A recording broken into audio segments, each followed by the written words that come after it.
Meus irmãos, a paz do Senhor Jesus, aqui quem vos fala é o pastor Diogo Ros, e é um prazer estar convosco nesta programação, nesse incentivo para que todos tenham acesso à Escola Bíblica Dominical. Este é o projeto EBD Online, que é um trabalho promovido pelo campo da Assembleia de Deus de Coxilha, onde nosso propósito na EBD Online é levar o estudo da palavra e a escola dominical a todos os setores do nosso campo de trabalho, que envolve também Vila Lângaro, São Miguel do Parador, Arvinha e os próprios membros de Coxilha, e também a todos queridos amigos que de outros lugares poderão ter essa aula como uma espécie de apoio, suporte para a Escola Bíblica Dominical. Hoje nós estamos na lição de número 1 do segundo trimestre do ano de 2021. Então nós temos aqui o tema da lição de hoje, que é "E deu dons aos homens". Esse é o tema desta lição. Então nós vamos avançar aqui, esperando que esta lição sirva de edificação para todos os nossos amados irmãos. Então vamos avante, ver tudo quanto Deus tem aqui para a nossa vida através desse estudo. E o texto áureo é o de Efésios, capítulo 4, e versículo de número 8, onde diz: "Pelo que diz, subindo ao alto, levou cativo o cativeiro e deu dons aos homens". A verdade prática, os dons são dádivas divinas para a igreja cumprir sua missão até que o noivo venha buscá-la. Muito bem. A leitura bíblica está em Romanos, capítulo 12, do versículo 3 ao 8, primeira aos Coríntios, capítulo 12, versículo 4 ao 7. Então, na leitura diz: "Porque pela graça que me é dada, digo a cada um dentre vós que não saiba mais do que convém saber, mas que saiba com temperança, conforme a medida da fé que Deus repartiu a cada um. Porque assim como em um corpo temos muitos membros, e nem todos os membros têm a mesma operação, assim nós, que somos muitos, somos um só corpo em Cristo, mas individualmente somos membros uns dos outros. De modo que, tendo diferentes dons, segundo a graça que nos é dada, se é profecia, seja ela segundo a medida da fé. Se é ministério, seja em ministrar. Se é ensinar, haja dedicação ao ensino. O que exorta, use esse dom em exortar. O que reparte, faça-o com liberalidade. O que preside com cuidado, o que exercita misericórdia com alegria". 1 Coríntios 12 diz: "Ora, há diversidade de dons, mas o Espírito é o mesmo. E há diversidade de ministérios, mas o Senhor é o mesmo. E há diversidade de operações, mas é o mesmo Deus que opera tudo em todos. Mas a manifestação do Espírito é dada a cada um para o que for útil". Muito bem, vamos para o nosso comentário. Eu terei o hábito aqui de fazer a leitura da revista, a fim de que todos tenham acesso ao conteúdo, e a cada trecho lido traremos o nosso comentário. Muito bem, a introdução diz: "A Bíblia de Estudo Pentecostal define dons como manifestações sobrenaturais concedidas da parte do Espírito Santo e que operam através dos crentes para o seu bem comum. Neste trimestre, analisaremos os dons de Deus dispensados à igreja, para que com a graça e poder ela proclame o evangelho de Jesus a toda criatura, além de auxiliar o corpo de Cristo no exercício da grande comissão. Os dons divinos subsidiam os santos para que cheguem à unidade da fé. Muito bem, cabe aqui salientar, e eu vou destacar para vocês, já nessa introdução, que a palavra dom são manifestações sobrenaturais concedidas da parte do Espírito Santo e que operam através dos crentes para o seu bem comum. Vocês percebam que, já que nessa introdução, é possível entendermos que quando o Senhor Jesus, ele inaugura a sua igreja ou implanta a sua obra vicária de remissão pelos pecados, e a gente aqui poderia discutir se a igreja ela começou na cruz ou ela começou em Atos 2.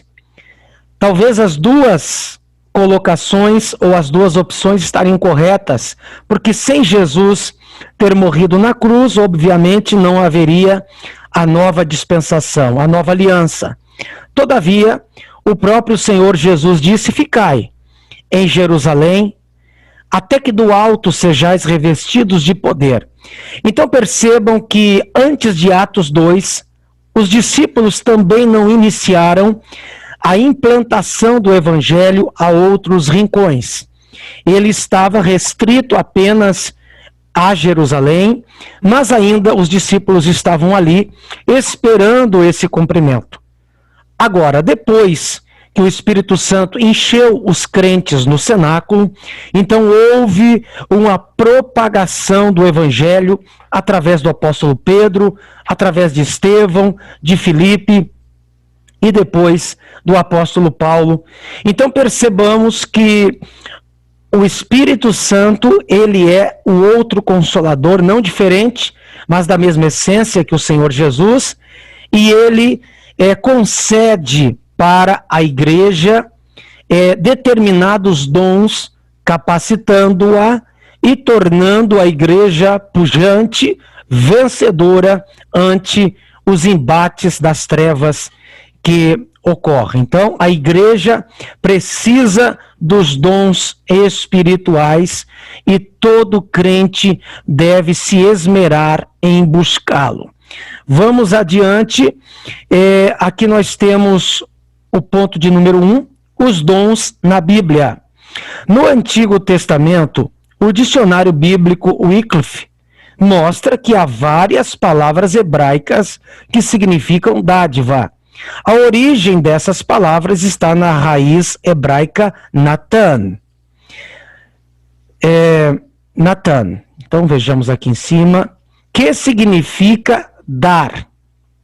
Por isso, podemos afirmar que no Antigo Testamento há vislumbres dos dons divinos concedidos a pessoas peculiares como reis, sacerdotes, profetas e outros. Todavia, os dons divinos não estavam acessíveis ao povo de Deus da antiga aliança, como observamos no regime da nova aliança. Bom, esse trecho aqui da nossa escola merece um comentário muito significativo. Queridos, na antiga aliança, ou seja, no período do Antigo Testamento, os dons espirituais, ou a forma com que o Espírito Santo atuava, era diferente como ele atua na nova dispensação na igreja. Tanto que no Antigo Testamento, o Espírito Santo, ele não habitava os santos que acreditavam em Deus, os fiéis que acreditavam em Deus. Mas o Espírito Santo visitava ou seja, você vai ver diversas vezes no Antigo Testamento estar escrito: e veio sobre ele o Espírito do Senhor, veio sobre Otiniel, e veio a mão do Senhor sobre o profeta Eliseu, ou seja, e tomou o Espírito Santo a Sansão. Então, eram expressões como essas que ocorriam. Porém, no Novo Testamento, na Nova Aliança, o Espírito Santo não mais visita, mas ele habita no corpo de cada crente em Cristo Jesus. No Antigo Testamento, voltando, o Espírito Santo ele atuava praticamente na vida desses três títulos: no rei, ou nos reis, e nos reis fiéis a Deus, evidentemente, nos sacerdotes e nos profetas. Você vai ver, por exemplo, o Espírito Santo tomando a Saul, lá em 1 Samuel, você vai ver o Espírito Santo tomando, muitas vezes, o rei Davi.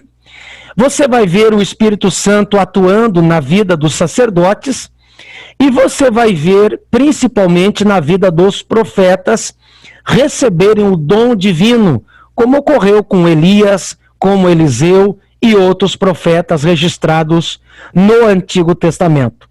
No entanto, parece que Deus já anunciava que ele estava mudando a página desta realidade, ao dizer ao profeta Joel, no capítulo 2 do seu livro: e há de ser que nos últimos dias derramarei do meu espírito sobre toda a carne. Ao dizer Deus toda a carne, Deus estava dizendo: eu quero que todos aqueles que creem, independente de um título eclesiástico ou político, como reis, sacerdotes e profetas, não somente eles, mas qualquer um que me adore, que se submeta à minha palavra, tem acesso ao poder e aos dons do seu Espírito Santo. Então, cabe aqui salientar esta dádiva que temos agora na nova aliança. Então, no Novo Testamento, vamos ver o que temos aqui. O mesmo dicionário informa ainda que ao longo do Novo Testamento, a palavra dom aparece com diferentes significados, que se relacionam ao verbo grego didome. Este verbo representa o sentido ativo da palavra dar, em Filipenses capítulo 4 e versículo 15. Na nova aliança, os dons de Deus estão disponíveis para que a igreja, em nome de Jesus, promova a libertação dos cativos, ministre a cura aos doentes e proclame a salvação do homem para a glória de Deus. O Novo Testamento também deixa claro que todos os crentes têm acesso direto a Deus através de Cristo Jesus, e por isso podem receber os dons do Espírito Santo. Então percebamos aqui a palavra: todos os crentes têm acesso. Todos. Era o que eu falava anteriormente. Agora, todo crente em Cristo Jesus deve buscar os dons espirituais. Quando se crê no Senhor Jesus, já se tem o Espírito Santo. Agora, não significa que todo crente que está na igreja, ele é batizado com o Espírito Santo, e o que evidencia o falar noutras línguas. Agora, isso nós deveremos mencionar ainda no decorrer desse trimestre, em outras aulas que estão para frente. Mas quando se busca o batismo com o Espírito Santo, abre-se uma porta para os dons espirituais, e o crente que fala em línguas, ele deve continuar a orar mais intensamente e pedir para Deus os dons espirituais. Nós também teremos outras lições mais adiante nesse trimestre, que nós poderemos ser mais detalhistas no tocante a esses dons. Uma dádiva para a igreja. Então, os dons, eles são uma dádiva para a igreja. A fim de sermos mais didáticos e eficientes no estudo a respeito dos dons, dividiremos este assunto em 3 categorias principais. Notem bem. Tem os dons de serviço, dons espirituais e dons ministeriais. Esta divisão acompanha a classificação dos dons conforme se encontra nas epístolas paulinas aos Romanos, 1 aos Coríntios e Efésios, respectivamente. Insistimos, porém, que esta classificação é apenas um recurso didático, pois quando o apóstolo expõe o assunto em suas cartas, ele não parece querer exaurir os dons em uma lista. Antes, preocupa-se em exortar os irmãos a buscá-los e usá-los para encorajar, confortar, edificar a igreja de Cristo, bem como glorificar a Deus e evangelizar o mundo. Percebam, queridos, que nós temos, então, 3 categorias principais de dons: dons de serviço, dons espirituais e dons ministeriais. Olha que coisa fantástica. Os dons de serviço, eles estão, ao que parece, distribuídos em toda a congregação. E, todavia, esses dons de serviço, eles são suportes para os ministros, para os cargos mais eclesiásticos que dependem que os dons de serviço atuam para dar logística à congregação, à casa do Senhor. Os dons espirituais que nós abordaremos ainda ao longo desse trimestre, ele parece que também está distribuído mais para a congregação. Qualquer crente pode ter dons espirituais, mas não significa que todo crente terá dons ministeriais. E quais são os dons ministeriais? Os dons ministeriais é muito bem retratado na palma ou nos nossos dedos, né? Por exemplo, nós temos aqui o apóstolo, que ele é sobre todos os demais, ou seja, o apóstolo, que muitas vezes nós chamamos como fundador, como missionário, é tipificado aqui nesta analogia por este dedo da mão. Nós temos aqui o profeta, que é aquele que indica o dom da profecia, o ministério profético. Também nós haveremos de falar ao longo desse trimestre sobre esses dons melhores, mas cabe aqui salientar que existe o ministério de profeta e existem os dons de profecia. Mais adiante abordaremos. O ministério de profeta está mais relacionado à pregação ungida pelo Espírito Santo. É o pregador, tá? Nós temos aqui esse dedo da mão, que é o dedo médio, ele é o maior. Percebam que ele é o maior dos dedos, relacionado ao ministério do evangelista, que é aquele que vai à frente, ganhando almas. Nós temos temos esse dom, o dedo anelar, que tipifica por esse dedo que tem o anel. Esse aqui seria o dom do pastor. O pastor é aquele casado com a igreja, tá? E nós temos aqui o dedo mínimo, o menorzinho dedo da mão, que ele é o doutor ou o mestre. Tá? É a mesma coisa. E esse dedo, por ser menor, ele pode entrar em determinados vãozinhos e brechas que os outros dedos não entram. Então, o mestre é aquele que consegue acessar determinado conhecimento das escrituras que os outros ministérios não conseguem acessar. Todo aquele que tem dom ministerial, ele deve também ter dons espirituais. Mas quem tem dons espirituais não significa que terá dom ministerial, que são os de apóstolo, profeta, evangelista, pastor e mestre. Mas tudo isso nós haveremos ainda de comentar no decorrer desse trimestre. Muito bem. Vamos aqui adiante. Então nós temos aqui os dons de serviço espirituais e ministeriais. Muito bem. Dons relacionados ao serviço cristão. Em Romanos 12, o apóstolo Paulo admoesta a igreja, lembrando-a, mas aqui em cima na apostila, de que o membro do corpo de Cristo não pode se achar autossuficiente. Assim como um membro do corpo humano depende dos outros para exercer a sua função, na igreja necessitamos uns dos outros para o fortalecimento da nossa vida espiritual e comunhão em Cristo. Por isso, a categoria de dons apresentada em Romanos 12 traz a ideia da manutenção dessa comunhão dos santos, pois, ao falarmos de serviços, subentende-se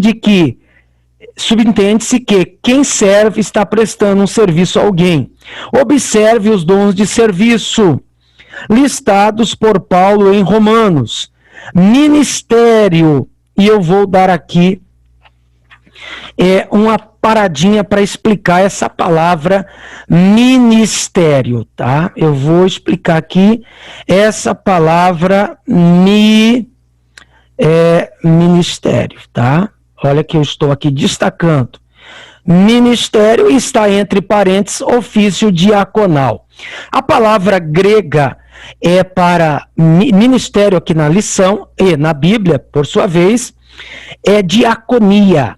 Perceba que diaconia, eu estou falando aqui uma palavra grega, mas ela é muito familiar aos teus ouvidos, porque esta palavra ela não foi traduzida aqui na Bíblia, nesse texto. Ela foi transliterada. O que é transliterar? É pegar os sons, a pronúncia do texto grego ou hebraico e trazer este som para os caracteres do alfabeto da língua nativa, no caso a portuguesa. Então, diaconia, grego. Como ficou transliterado? Diaconia. Foi traduzido? Não, não foi traduzido. Mas o que significa na semântica, na exegese da língua grega, a palavra diaconia. Diaconia quer dizer serviço, executar o pedido de outro.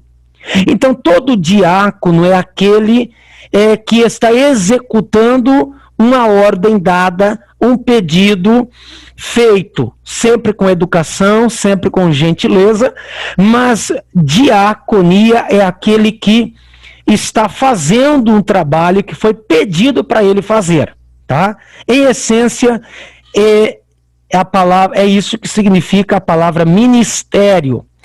As pessoas às vezes se gabam, se exaltam ao dizer eu sou ministro de Cristo, não sabendo que a palavra ministro significa aquele que está servindo o outro. Nada mais do que isso. Nós temos aqui ainda a palavra exortação. Exortação, que foi muito bem aqui colocada como encorajamento. Eu gostei muito dessa tradução. A palavra exortação, ela vem do grego parakaleo. O grego, geralmente as palavras gregas, elas são junções de duas raízes. Então, pará quer dizer por ao lado de. E kaleo é o verbo chamar em alta voz. Então é aquele que se coloca ao teu lado e grita por você, e te acorda, e te encoraja, e te anima. Então, muitas vezes implora, suplica, grita. Então, exortar uma igreja não é bater na igreja, não é ser mal educado, não é isso. Exortar, segundo o grego bíblico, é você clamar, você gritar, você suplicar, no sentido de encorajar os fiéis, os crentes, os nossos irmãos, a orarem mais, a ter uma vida mais santa, enfim, é isso que significa a palavra exortação. Nós temos ainda aqui a palavra repartir. Eu estou grifando e eu vou me deter mais aqui nesse trecho porque eu acho interessante. A palavra repartir vem do grego metadidome. Metadidome. E metadinome é a junção de duas palavras. O grego tem muito disso. Duas raízes formam uma palavra.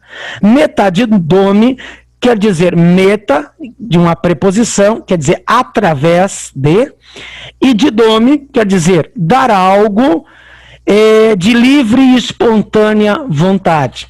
Então, quem é aquele que reparte? É aquele que dá. Pode ser uma cesta básica, pode ser uma roupa, é aquele que entrega algo, fazendo isso de livre e espontânea vontade.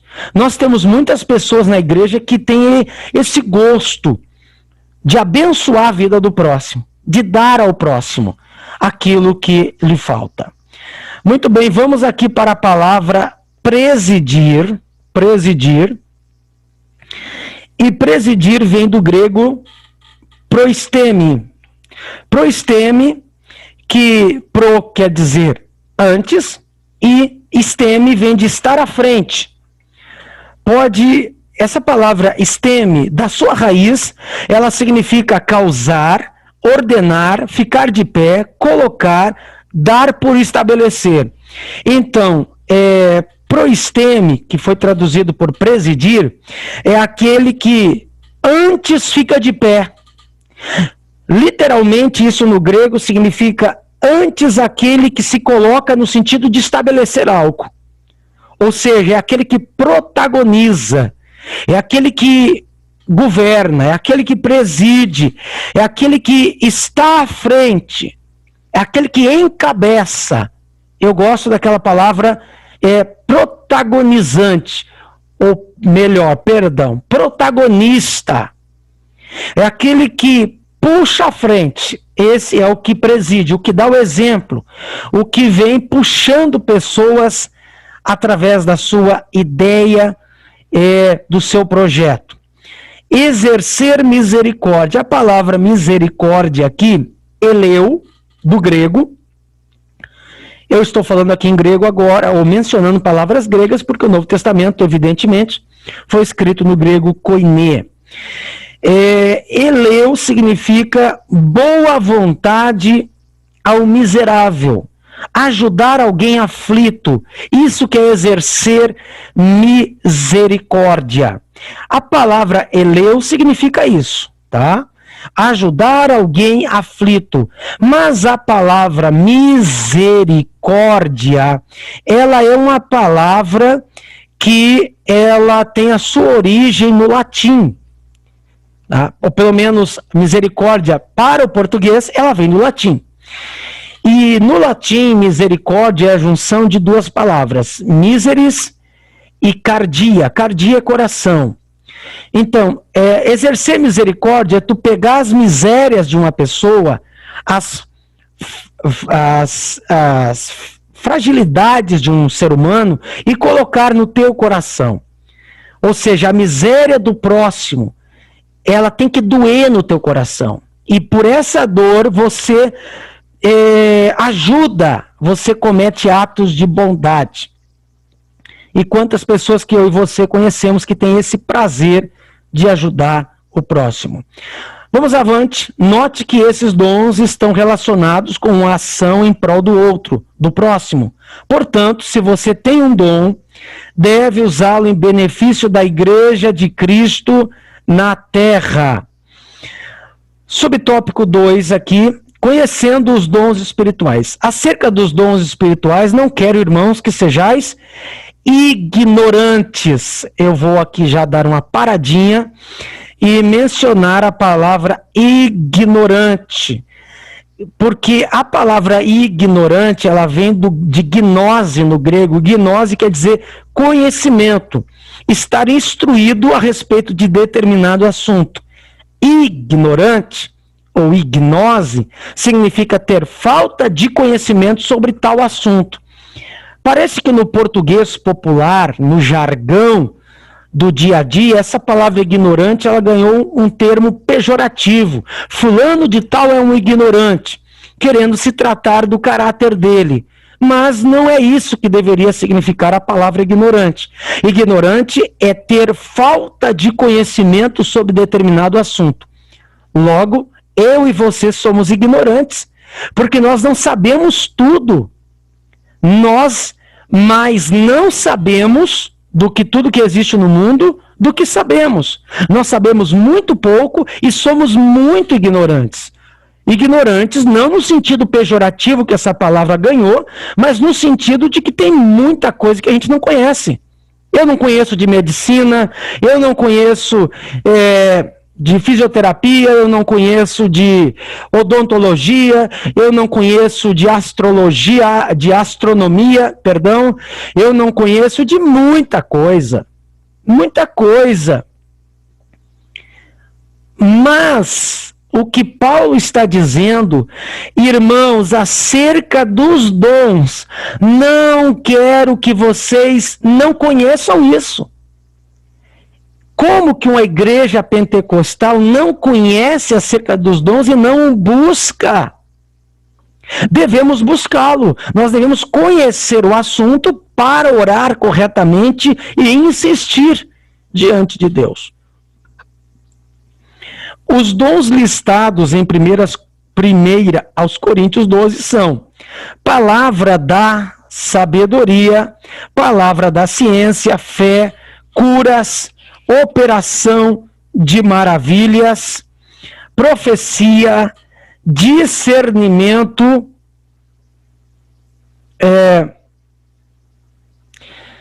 de espíritos, variedade de línguas e interpretação de línguas.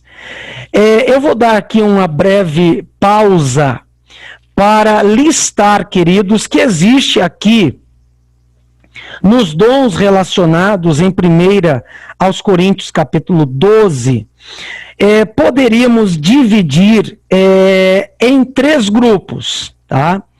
Os dons de ensino, que são os dons da palavra da sabedoria e da palavra do conhecimento / ciência, que é a mesma coisa. Então, quem tem esse dom de sabedoria ou de ciência é aquela pessoa que está mais voltada ao ensinamento da palavra. Quem ensina precisa buscar esses dons. A segunda categoria são dons de ministério, por exemplo, fé, dons de curar, operação de maravilhas, profecias e discernimento de espíritos. Esses dons de ministério são dons que o ministério, no sentido aqui, dons de ministério, outros vão dizer, alguns chamam diferente, né?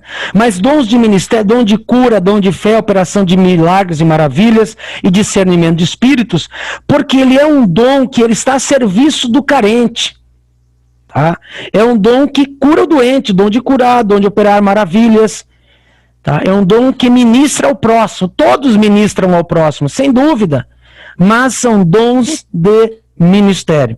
A terceira categoria é dons de adoração, ou outros poderão chamá-lo de dons vocais, ou dons de elocução, porque estão relacionados com a fala, que é o dom de variedade de línguas e interpretação de línguas.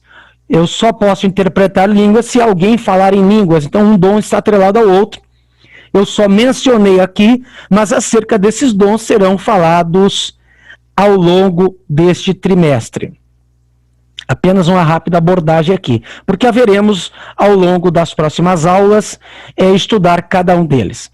Apesar de as manifestações sobrenaturais pertencerem ao mundo espiritual, isto é, a uma categoria particular da experiência religiosa do crente, o apóstolo Paulo desejava que as igrejas, e em especial a de Corinto, conhecesse algumas considerações importantes sobre os dons espirituais. Uma característica predominante em Corinto, segundo o comentário bíblico Beacon, da CPAD, era a vida pregressa dos membros envolvidos com idolatria. Muitas manifestações espirituais da igreja lembravam a experiência mística das religiões de mistérios. Os coríntios precisavam ser ensinados de forma correta sobre a existência dos dons e da sua utilização dentro do culto e fora dele. Por isso, à luz da palavra de Deus, devemos ensinar a respeito dos dons espirituais para que a igreja seja edificada. A Bíblia traz os ensinos corretos sobre o uso dos dons. E se há distorções nessa esfera, estas acontecem por algumas igrejas não ensinarem de forma correta o que a Bíblia diz. E isso contribui para o surgimento do fanatismo religioso, da corrupção doutrinária dos movimentos estranhos e de muitas heresias. Portanto, o ensino correto das Escrituras nos orienta sobre a forma adequada da utilização dos dons e previne os surgimentos de práticas condenáveis no culto. Então, amados, percebam que deve haver um ensino periódico. Esse tema deve ser voltar à tona nos nossos púlpitos, nas nossas classes de escolas dominicais,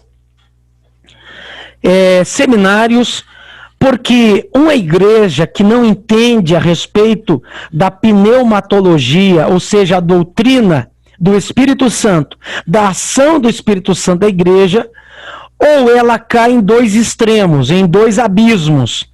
Abismo A é a frieza, abismo B, o fanatismo.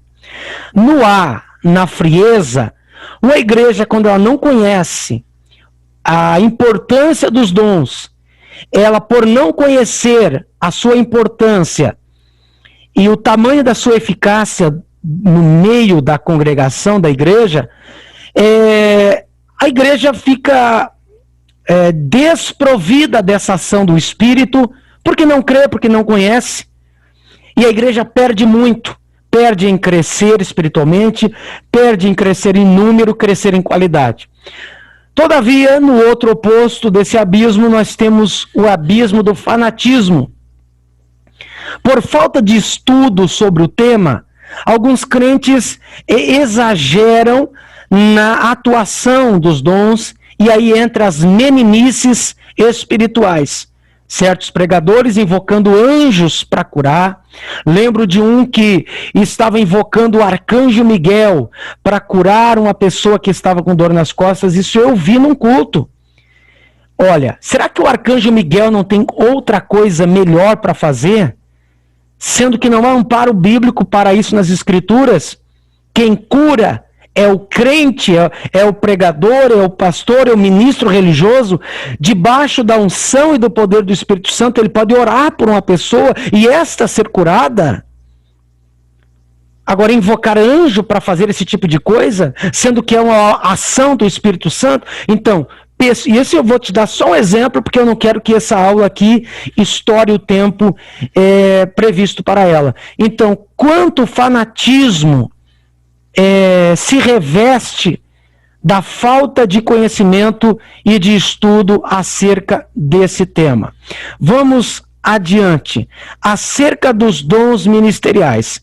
A epístola de Paulo aos Efésios classifica os dons ministeriais assim: apóstolos, profetas, evangelistas, pastores e doutores. Algumas versões chamarão de mestres. Os propósitos de o Senhor concedê-los à igreja, segundo a Bíblia, de estudo pentecostal, são, em primeiro lugar, capacitar o povo de Deus para o serviço cristão. Em segundo, promover o crescimento da igreja local.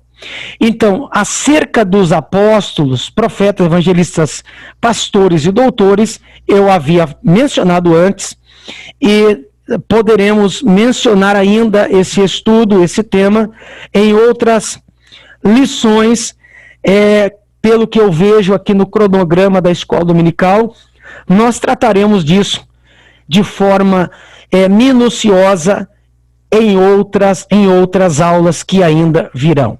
Mas o propósito dos dons ministeriais é edificar a igreja.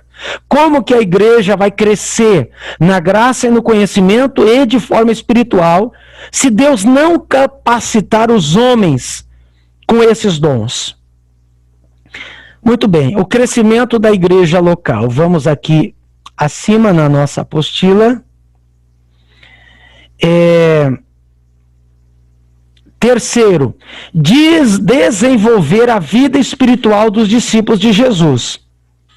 O Senhor deu à sua igreja ministros para servi-la com zelo e amor, conforme aqui o texto de 1 Pedro 5, versículo 2 e 3.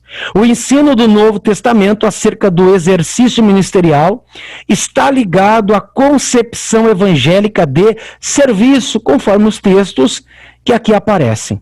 Jamais a perspectiva centralizadora e sacerdotal do Antigo Testamento. Então perceba, o ensino do Novo Testamento está relacionado à concepção evangélica de serviço. Todos somos servos de Deus. Quanto mais você, entre aspas, cresce na hierarquia do ministério local da tua igreja, mais aumenta a cobrança em servir.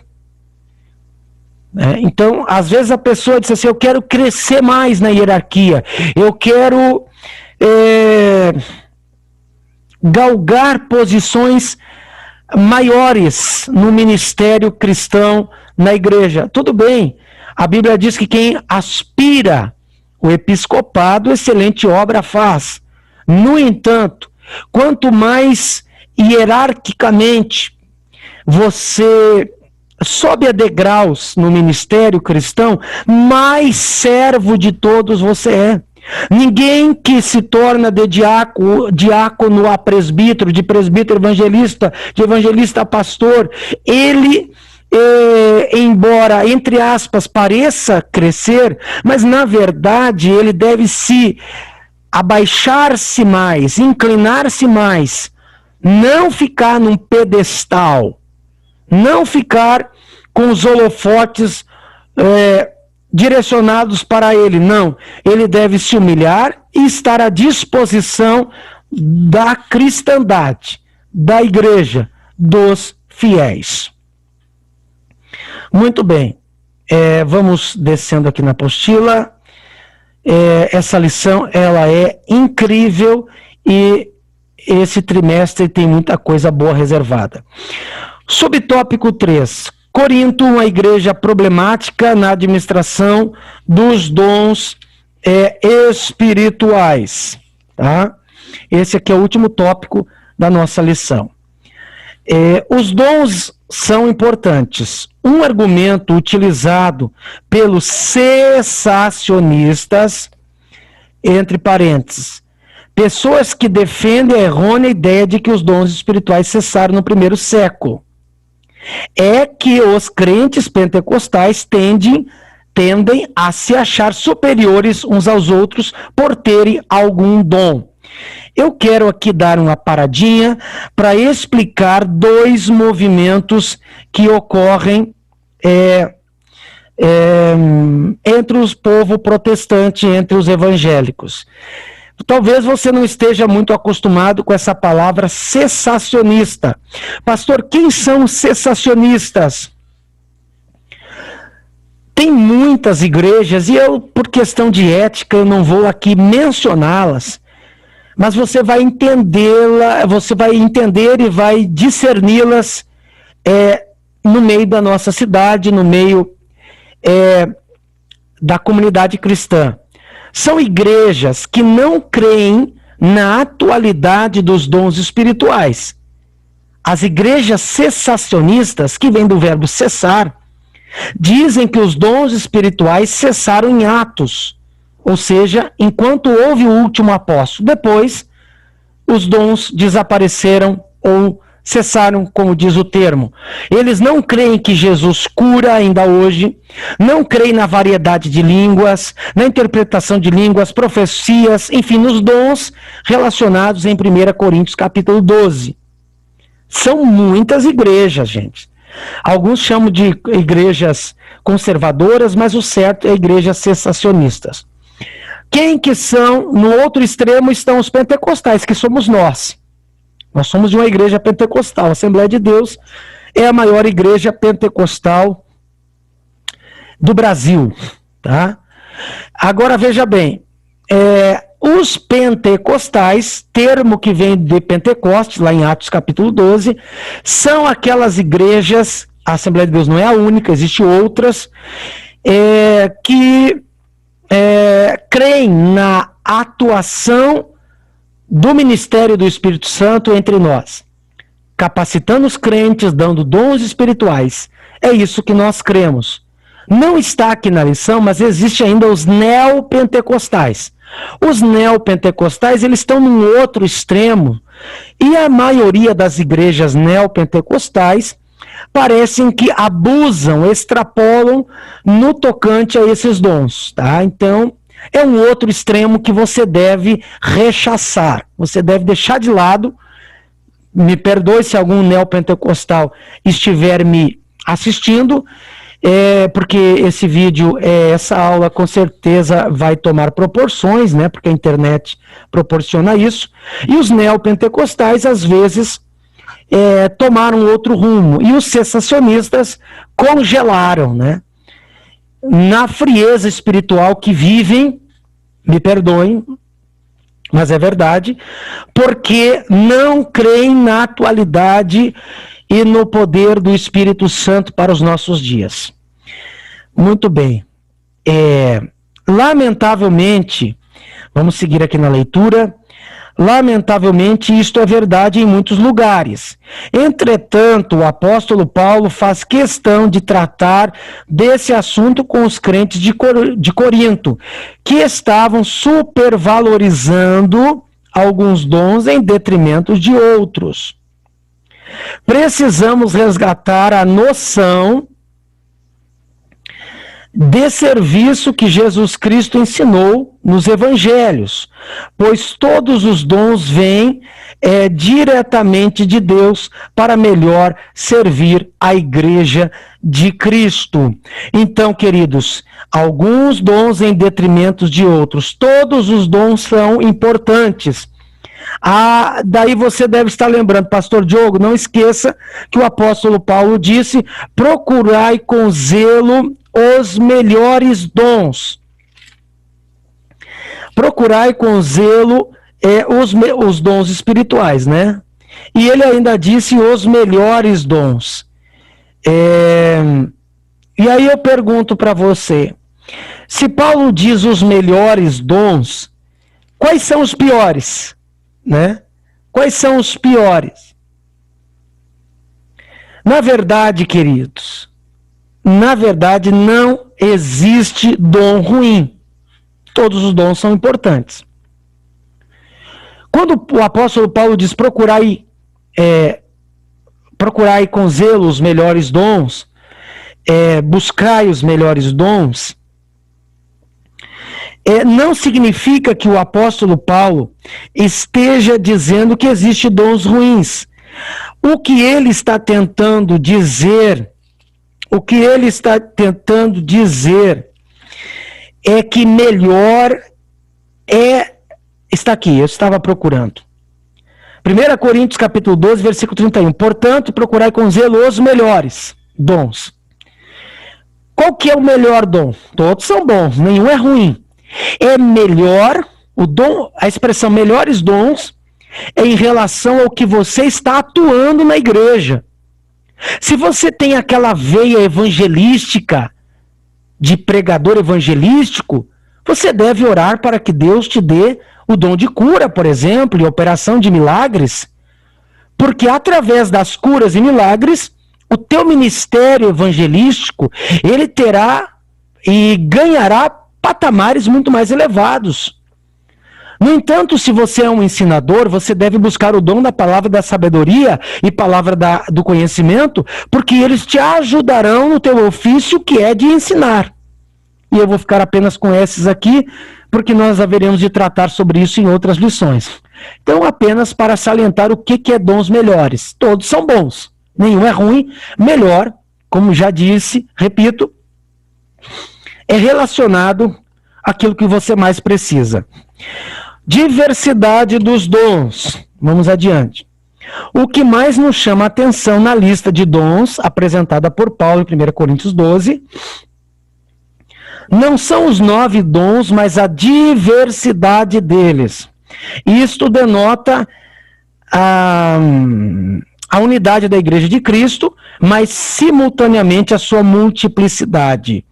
O comentário bíblico pentecostal do Novo Testamento tem razão quando fala que talvez Paulo tenha selecionado estes 9 dons por serem adequados à situação que havia em Corinto, pois se compararmos a lista de 1 aos Coríntios com Romanos e também Efésios, veremos que outros dons são relacionados de acordo com as necessidades de cada igreja local. Significa dizer, amados, que o Espírito Santo, ele não tem ali tabeladinho os dons que ele pode dar. É claro que os que estão na Bíblia, todos o Espírito Santo vem dando ao longo desses 2000 anos de igreja. Mas de acordo com a necessidade, ali operará o Santo Espírito de Deus, porque ele é nosso colaborador, cooperador para o crescimento da igreja. Autossuficiência e humildade. Os dons espirituais são concedidos aos crentes pela graça de Deus e não por méritos pessoais. É a graça, não é por mérito. Não podemos orgulhar-nos e portar-nos de modo arrogante e autoritário no exercício dos dons, mas com humildade e temor a Deus. Portanto, não use o dom que Deus lhe deu com orgulho, visando a exaltação pessoal. E isto é pecado contra o Senhor e contra a igreja. Use-o com um coração sincero e transbordante de amor pelo próximo, conforme 1 Coríntios 13. Então, percebam, queridos, não use o dom para uma exaltação pessoal. É aquilo que eu chamo de vaidade da santidade. O camarada é tão santo que ele se torna vaidoso, e por se tornar extremo vaidoso, ele já está pecando. Ou aquela vaidade da espiritualidade. O camarada é tão espiritual que ele já entra no templo de nariz empinado, dizendo: eu vou arrebentar hoje, eu vou quebrar tudo, né? Porque eu tô cheio da graça. Já vi pessoa que passou dias jejuando, orando, e quando pega o microfone para pregar, diz: eu fiquei 3 dias no monte orando, eu jejuei 3 dias para pregar essa mensagem. Bom, já perdeu a bênção, porque se jejuou, não precisa contar que jejuou. Se orou tantas horas, não precisava dizer que orou. Faz isso em secreto ao Pai. Ora teu Pai em secreto. Então não se envaideça pelo tanto que Deus lhe use. Seja humilde. Não foi por acaso que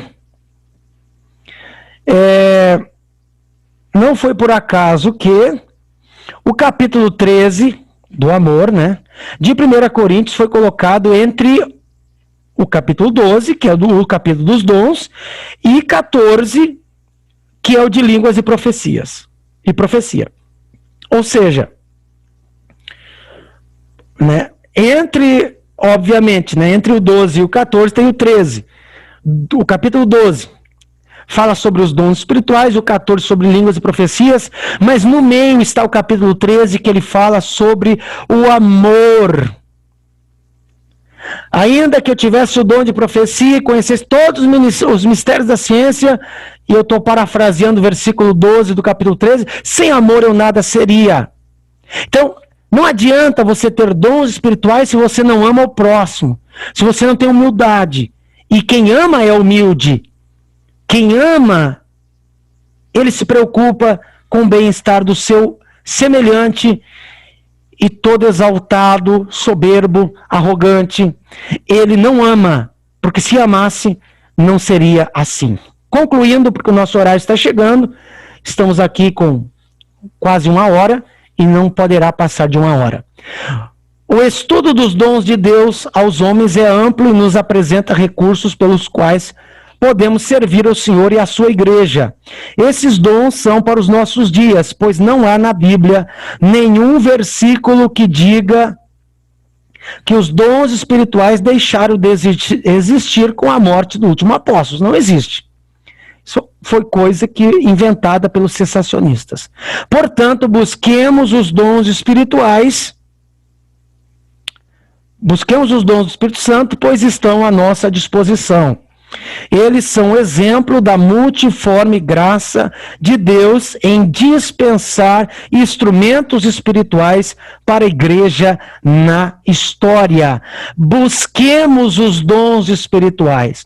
Busque na oração e peça para Deus. Isso aí não é um sacrilégio, não é uma blasfêmia, não é uma ofensa. Você buscar os dons espirituais para servir melhor a igreja de Cristo. Muito bem, queridos. Chegamos ao final da nossa lição e você poderá responder a essas questões aqui. Talvez fique de tema de casa, você pode colocar aqui na descrição do vídeo a resposta. Ou se você não quer responder aqui nos comentários abaixo desse vídeo, você comente aí num caderno e tente responder. De acordo com a lição do Antigo Testamento, os dons divinos eram concedidos a quem? Recorre aqui ao vídeo, a lição, volte, caso você não lembre, e responda. No Novo Testamento, os dons espirituais são divididos a todos. Tente responder. Cite, de acordo com a lição, as 3 principais categorias de dons. Relacione os dons citados em 1 Coríntios 12. Os dons espirituais podem ser concedidos aos crentes hoje? Então fica aqui essas perguntas para que você as responda.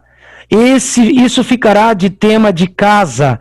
Eu agradeço a sua participação e lembrando que a próxima aula será o propósito dos dons espirituais, será o tema da próxima aula, o propósito dos dons espirituais. Tá bom? Não perca a lição de número 2, que haveremos de estar dispondo na próxima aula. Tente responder então a essas perguntas que foram feitas aqui. Obrigado por estar conosco. Que Deus te abençoe. Não deixe de estudar a palavra de Deus. Até a próxima lição. Que Deus te abençoe em Cristo Jesus. Fique na paz do Senhor Jesus.